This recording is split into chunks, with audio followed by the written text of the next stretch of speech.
Hello and welcome to another gameplay review on the Virkayu gameplay channel. And in this one, we are going to be having a look at the Hecarim main, I guess one trick, on career challenger for many seasons. Udia's trying to sneak a probing in, not going to work in this Zelo.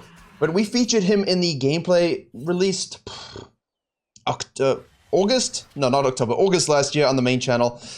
Really, his jungling is absolutely supreme. He carries so many games in so many situations and so many team compositions. Yes, Hecarim is very strong, but this is a gamer who uses Hecarim no matter what. And despite the high noon skin and other nice skins, he likes this one a lot. So in this game, what we're focusing on is how you can take over, how you can control a game, however, while playing from behind. Now, coming back in some of the other videos that we've done has been through a throw mechanism, has been through something a little bit, you know, when the deficit isn't too high. In this game, they're down 5-6k gold up until around 15, 16, 17 minutes. And we're going to look at, I haven't even seen it yet, how exactly they get through it. So a bit more informal in that nature, which is good because it forces you to think on your feet. And that's something that all of us can be better at because this is League of Legends. Runes on your screen now, Conqueror, basically the same as on the main channel with the video just released. Nothing really surprising there. You'll notice immediately that you're going to have Jace shift out of this bush on the top side. Means he didn't leash. That's a tragic ward. You're going to see the bottom lane does leash here, so Udyr knows. Hecarim starting on the bottom side. Hecarim doesn't exactly know where the Udyr began. Fortunately, the kind soul that is Kai'Sa went on a little bit of a journey while we were introducing the video and slapped this down. Huge. Alright? Also, bonus points to anyone who understands what jersey this is. Very retro. Very retro. Onto the Grump. And we're watching the map. Onto the Wolves. And we're watching the map. This dies. Okay?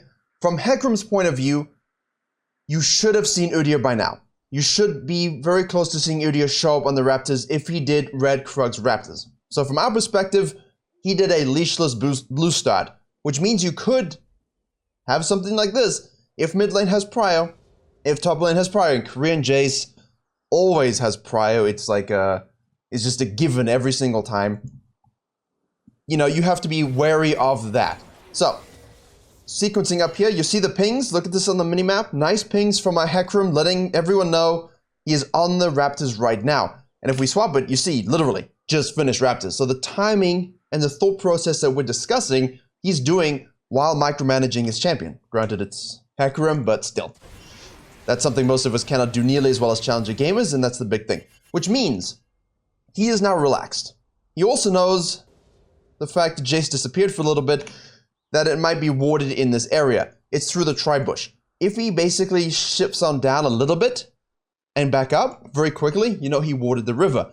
If he disappears for a while, he walked up here, and you can see from the angle as they retreat back to the lane, you know, he'll ward it and then stick to the wall. If you warded river, his angle is a little bit different as he goes back, which means Hecarim knows, no point doing red into try, you will see me. Let me skip my red, go straight into the river, knowing that Udyr's on the bottom side, and gank top lane. Here we go. Just... Lane is complaining to me. Look at this. He's literally just moving on down, just in case. He knows that Hecarim's at the bottom side. He knows at 250, he's gonna expect some kind of pressure, either through a 5k gank or an early one. Here, I don't know. I mean, if you know the jungler and challenger, you can get used to players just purely because you see them all the time, so you know when someone skips a red buff. But typically, this would be the earliest point for a Hecarim gank. Therefore, he swoops on down. Our Hecarim says, hello. He says, never mind, get out of here. Didn't know a giant six-legged beast could be knocked away with a light pole, but this is the way it is. Now, you're seen going across back to your Krugs. This information that you've given is unfortunate. Because you walk across... Firstly, because you had a failed gank and you walked across a ward, you let the Udyr know, listen, the Hecarim hasn't done his red buff, and everyone knows on the red team where the Udyr is right now. I mean, this is nerve-wracking. If I'm bottom of play and I do play a lot of support, I'm scared now for my life, because an Udyr is just going to run us over. From Hecarim's point of view here, he's decided to go straight back to the crab. I don't necessarily like this move whatsoever. Because you know the Jace didn't show again. You know the Jace is in the area. You also know that Karthus is moving, and Karthus moved before the Syndra, so the Karthus is going to get here faster. The Udyr also decided, you know what? I'm not going to be sneaky, and I'm just going to do this. Instead of going here and being obvious, he's just going back. He's swooping back up to collapse and force out this fight. That's a big difference between regions. Korea, they just will not give anything for free. Right, let's see what happens. Should not be in this situation at all. I think if you're going to go for the crab, you should just go for it initially. He dies. Udyr rotated and he gets the first blood. Supernova exists, but it doesn't really matter. Can they get away? The downside of Udyr. That's why when he's overstated and he can reset his E, it's horrible. Jace TP's in. This is not good. You dug the hole for yourself. I don't like that we ganked here and then went back up. Now, he knows what he's doing. He knows exactly how to play the game. So it's something that everyone makes mistakes, you know what I mean? But from the red team's perspective, you can see the Udyr here. You see him clear the wards. And he kites the red buff up just in case the Udyr decides to be really frivolous and sort of invade in this situation, which, to be honest, he could do, given that Gnar has no TP. They would have been tracking it. But Syndra does have TP, so pros and cons. Also, this dude now is out of mana and wants to reset. So the Udyr goes about his business. This ward reveals it. Now the Hecarim can calm down. And at this point, you're probably thinking, now what? And if your first inclination was, let me get the bottom crab, which you should have been able to track by his 24 CS when he killed you, no. Because the amount of time spent since your initial 4-camp clear, you can respawn, take your red, and then sequence all the way down, which hopefully is what he does do. Very nice. And you know that the Udyr, because he detached after the kill and went to his topside jungle, he would have done tier 2 Gromp and tier 2 Wolves. So you know he's in that area. This is a decent ward by the Syndra. If Udyr isn't very disciplined with this pathing, he will show. However, if he sequences in this shadow down to the Krugs, you're screwed. But because we know exactly when he did the Raptors, it was pinged out by the Hecarim, this ward will do good things. But you still anticipate that the Udyr is resetting, that he will try and get this bottom crab. So a warding here, I feel like this is redundant. This is protecting him from a bottom side swoop because he has this, but you can always sneak in here, right? Yeah. I get it, but at the same time, now the ward is redundant. You're getting no value extra from this. I think taking the crab and then maybe cheekily putting one here would have been a good idea. Then again, though, kind of risky. In your elos, let's have a look. Yeah, I mean, you would have been fine. In your elos, you're fine 100%. That would give you way more value than double warding the river, right? Either way, at least we got a crab. This is good. And all of that was from the ward from the Syndra. I mean, I know you died, but this ward from the Syndra let you see the Udyr do this. And unlike the video on the main channel where we stayed out longer, right? In this case, because this is really on the other side of the map, these camps haven't respawned yet, there's no real reason to go down and look for this. Reset if you're the deer, and now you can head to the bottom side. Our Hecarim in the meantime gets a full stonk, hits this, and now he's going to reset. This is now the downside of staying out disjointedly with the Udyr. And Vise, actually. Vise would love to level 3, level 4 this dragon, so I'm assuming this dragon will be toasted. Bottom lane has Prio, mid lane, there you go. We can see it, we don't even need to click, we can see it on the map. I'm always looking at the map. Udyr, though, doesn't have flash from the kill, so he gets it. Great rotation by everyone. He was trying to sneak it away. The Karthus actually kind of screwed him, though, didn't he? I mean, they kind of knew that Udyr was going to do it, and it's cuz, but the Karthus kind of gave that away, so. I hate it when I'm a jungler and I can solo it, and laners give it away.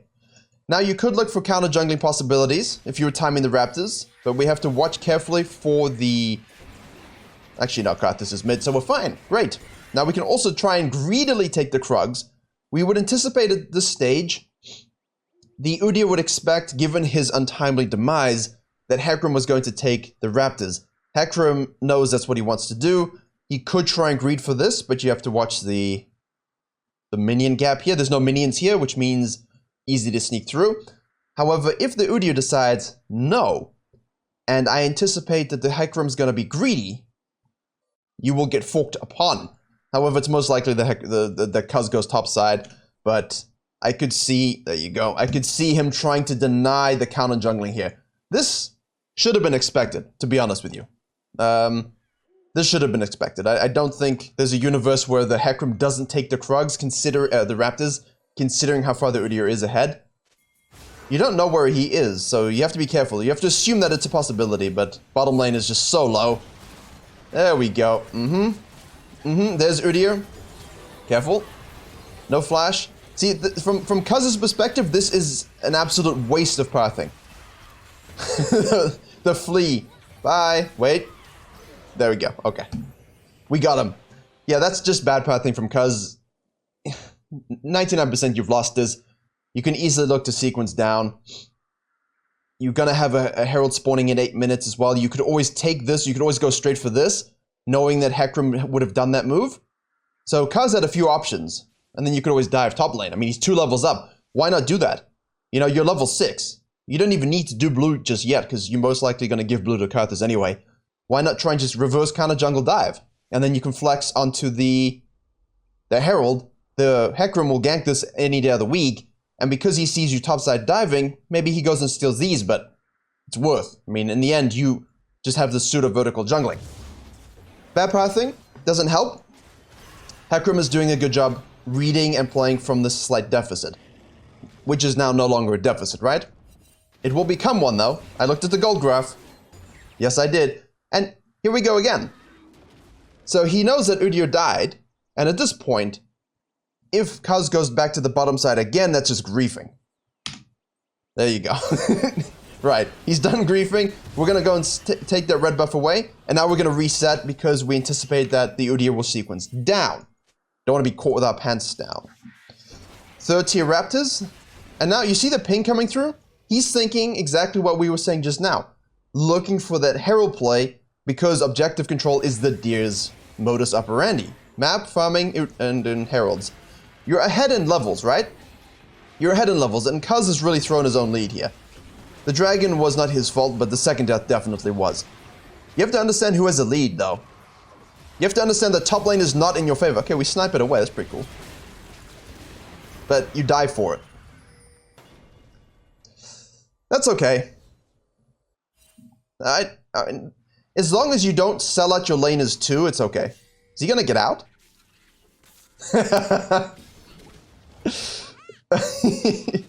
Never stop moving.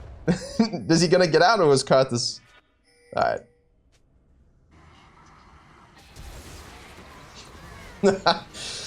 Alright, so it's great to go for that steal if you can snipe away the Herald and, you know, get away from any sort of badness for your laners. If you die while taking that away, I don't want to say snipe again, that's fine.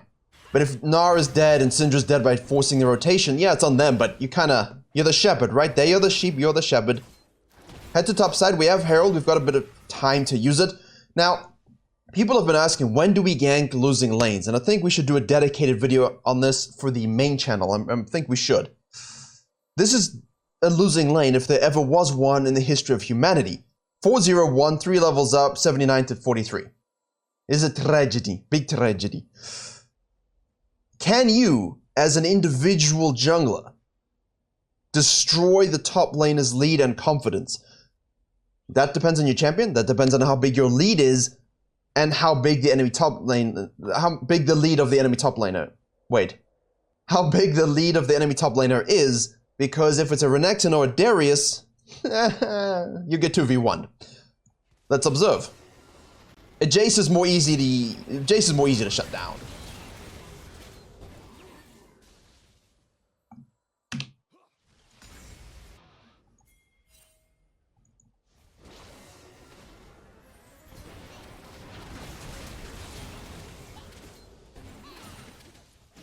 I realized I had normal League of Legends zoom. I didn't zoom out with the camera tool, so my apologies for any of those feeling claustrophobic in this moment.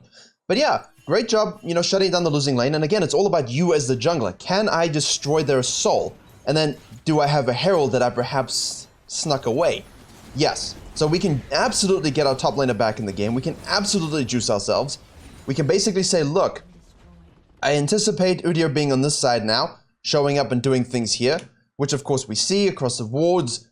We know he's going to counter jungle. That means you in turn can counter jungle his camps.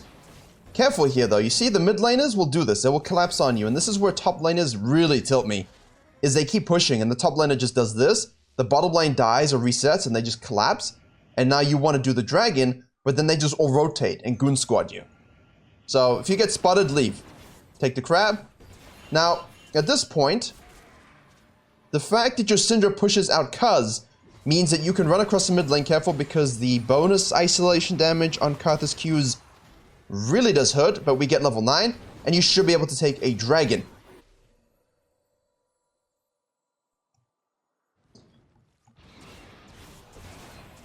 It really is a 1v9 game. I mean, bottom lane and mid are fine, but we have to see exactly how this goes. I mean, all the gold resources here are in the Jace, and he gave a huge shutdown. So here you're spotted. We want to be careful. Karthus' ult is not up. Check that. Always keep tracking game. It's a pretty high cooldown early on. But if he's missing from mid, and you've got this high pressure top lane, and you know Udyr could be doing this, you don't want to go for this dive, and Kuz is just casually farming, despite his own mistakes. And you dive this, you get Leonid, and Samirid, and, I mean, it's Gumayushi, so. And then Udyr collapses and kills you. That's not what you want. You don't want to feed SKT1. I almost said SKTT1. Good old times. You don't want to feed T1's star. Oh, hello. Bottom lane didn't get the message though. Karthus says, alright, I'm going to flash, use my W to give you magic resist reduction, because that's what he does, and they die. So, here is the big thing, right? Here's where the big deficit's going to start to fly in. You have to reset because the dive was risky. Karthus was missing and he showed up as you went back to base. So that decision confirmed by Vision. You also have a really mega enemy fed top lane who's just shoving down tier 2s, will be shoving down the inhibitor tower. Your Nara is basically hardcore griefing. If you leave it, Udyr will come here as well, which is a jungle move also. He basically says, look, I made a few mistakes, but I'm Udyr, and I can just snowball with my Jace. They will hard push this. They won't inhib, they'll just pressurize you and then float to the mid lane, get 5 plates again. You cannot stay. If you have a neutral top and a neutral mid, yes, you can try and bait this, wait it out, and if they overcommit on your bottom lane, do your thing. But because they know that the Hecarim had to leave and deal with top lane, they just all in engage, and the red team's bottom lane should have been aware of this. They were not. Hecarim is a champion. Gee. Triforce, guys, not Divine. Triforce. There you go. That's about. How would you summarize a jungle meta?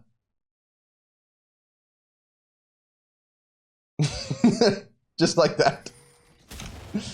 Oh my god. That's a good read. Come on, ADC. I mean, bottom lane are doing bottom lane things. Hecarim, at this point, you know what's going to happen. Let's just shove it, get a plate, 160 for us. We can steal the blue away. I know I'm speaking quickly, but it's a lot of things to get through. Smite it and detach. By that I mean leave the situation. Hey, Udyr thinks he's fast. The original fast boy, I am speed, is the Hecarim. Hold the mid lane.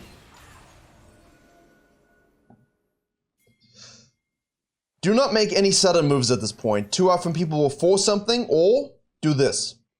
You have vision control, you have bottom lane pushed up. You know that the Karthus is around here, so his ult is available. This is kind of greedy. We want to be careful. You're down 2,000 gold. Seraphine is a champion. Seraphine is a champion. So is Kai'Sa. So is everyone, actually. Good rotation. Oh. Okay, good. So now the gold lead is just under 2k. Jace TPs and says, I'm going to kill you with the Karthus ult. Then he says, I'm going to kill you as well. Udyr says, hello, I am useful. And now the gold lead is a little bigger. So you see where these overcommits can really force deficits upon you. I mean, these are good plays, but sometimes just saying the enemy's rotating, let's leave, is a better call, because as soon as their Karthus ult comes down and Jace makes a play, he's the one that's 1v9ing for the blue team at the moment. The shutdown gold alone is just not good for you. I'm gonna try and take this mid lane tower. Here we go.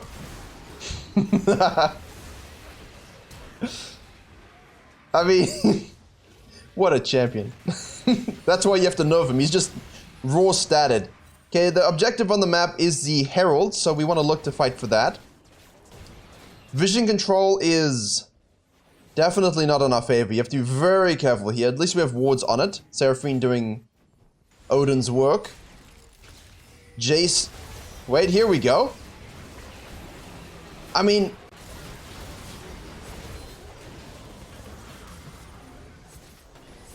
You know, like, you had to play from behind because of your own mistakes. Right? Then Cuz kind of threw on back at you and let you kind of handle it with a bit of grace. Our Hecarim made the right decision to go ahead and gank that losing lane because he can one-shot the Jace, get 5 platings from the top side. He was making the right plays. He played from behind very strategically, got the gold equal, then the overstayed bot died, they held mid lane here when they shouldn't have with a bad angle and died. Karthus is absolutely chilling AFK farming. He has a global ultimate. Oh my goodness.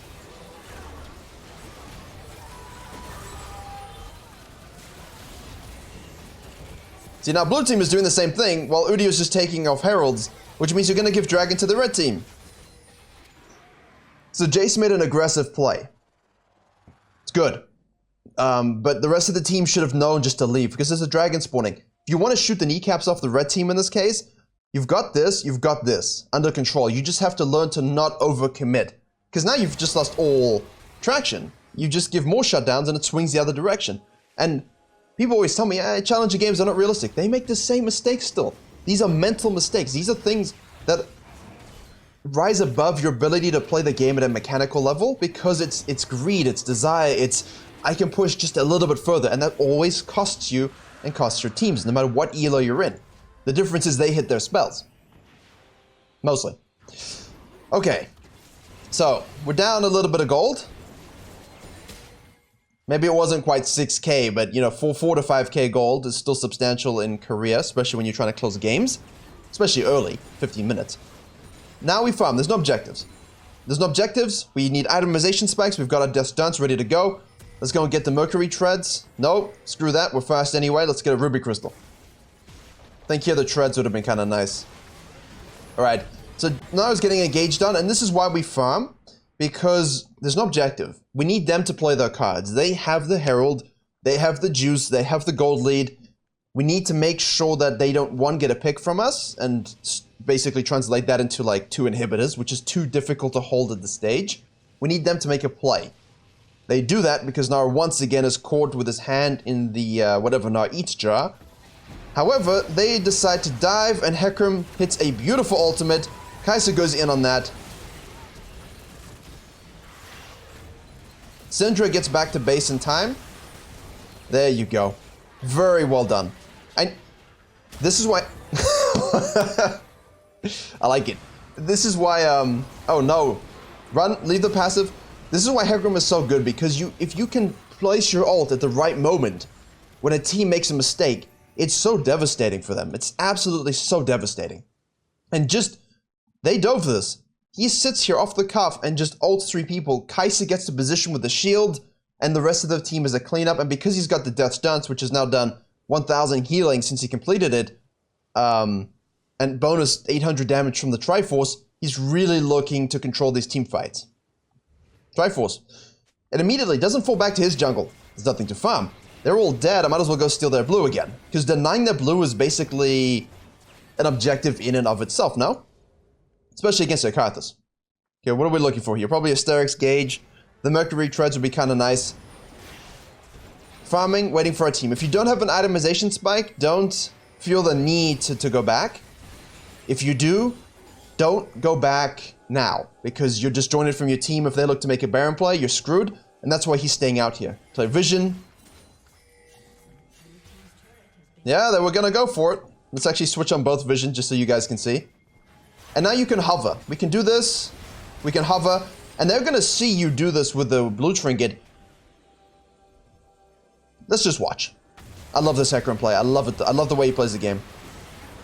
Because he knows his target selection, peel, knock back the Udyr, take him out. Seraphine hits it, but now we've got disengaged from the Syndra. Kai'Sa dies to the Samir, unfortunately. Okay, so the rest of the team let him down. Nara is splitting on the bottom side though, so it's not really a fight you want to take, which is why they engage. They see Nara down here, they see the Hecarim on the blue trinket here, so they just pull the trigger. Not Kaz's finest game. Oh no, you guys gonna do this versus Syndra and a Hecarim? Oh, that Nara ult. We'll look at that again, don't worry. Okay. Okay, that is where the comeback was. It was a throw. Oh, Karthus. Well done. The outplay button. Okay, go kill him now, please. Just eradicate him. Take him out. Stupid champion. There you go. Let's look at that again. And you know, sometimes people say to me, what's the formula, Virkayu? How do we get back into games? Everyone is feeding. How do I do this? Make a play. What do I mean, if you're the Na in your games, make a play. He TPs with Mega. Ult up. They're all in the pit. Great TP, great ward. Okay, the Hecarim's counter jungling, placing that vision down, really comes in handy for this kind of stuff. You throw the Boulder of Disease, jump in, beautiful. And basically, if you are on the team with something like this is what we talk about in drafting, having team fight synergy, having CC synergy, having stuff that makes sense. You know, and Gnar ult into a Hecarim Fear, into a Galio ult, like these things all have such insane synergy. If you make one play and everyone goes from that, you can really basically nullify any lead, steal the Baron, and put yourself in the best position to win the game. It's great. Well played. I mean, hopefully you can see, I mean, just because your team is behind, when you are playing physically from behind, doesn't mean that you are the one that's behind, right? You're playing behind because you're behind on the map pressure and overall. But you as the jungler don't want to be behind the enemy jungler, and that's because, and that comes in from your pathing. And now Hecarim wasn't in that situation because his pathing was good, his tracking was good, his invading was great. He understood where to get experience and how to get it. And Kaz ended up being behind 3 levels now because of one pathing error to the bottom side. It just ruined the whole game. And that was just a great read by the Hecarim. And as I said, if Kaz made the right decision even, Hecarim still gets everything that he wanted. Without the Herald, maybe. Dragon up, we use our Baron to secure that.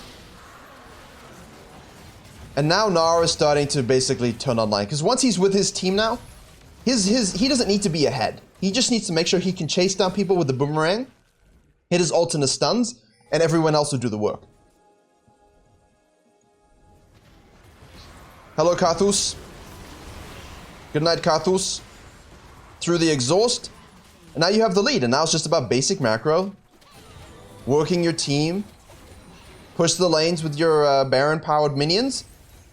Make a pick if you can. Don't get chunked by the Jace. I feel bad for the Jace. The guy really played well. There you go. Jace is the Kai'Sa now. This is not a fight we really want. Alright. Okay, so I think it's devolving into a bit of a messiness, but I think the red team has control here. They're reset. Let's jump forward. Actually, the timeline was active the whole time. I wasn't really looking at it. Sorry if you guys got spoilers from that, but I hope you're disciplined. Yeah, so here, the macro play, I don't like it, but no one can match the Jace. The Jace should be looking to make split pressure. Yeah, Hecarim can one-shot him at this point, but with good vision and awareness, you can probably leave. I don't like the idea of just raw fighting up mid lane. Let's have a look. Like, the Jace is dead now, but Karthus' ult is gonna do so much damage. And, yeah. I mean, the Hecarim's trying. I'm not casting the fights. I'm just looking at what's happening. Karthus. Alright. So, that's just a stat check fight. I don't necessarily like those plays. Basically, now everyone's going to chill until there's another objective, a Dragon, a Baron. And we want to do it again.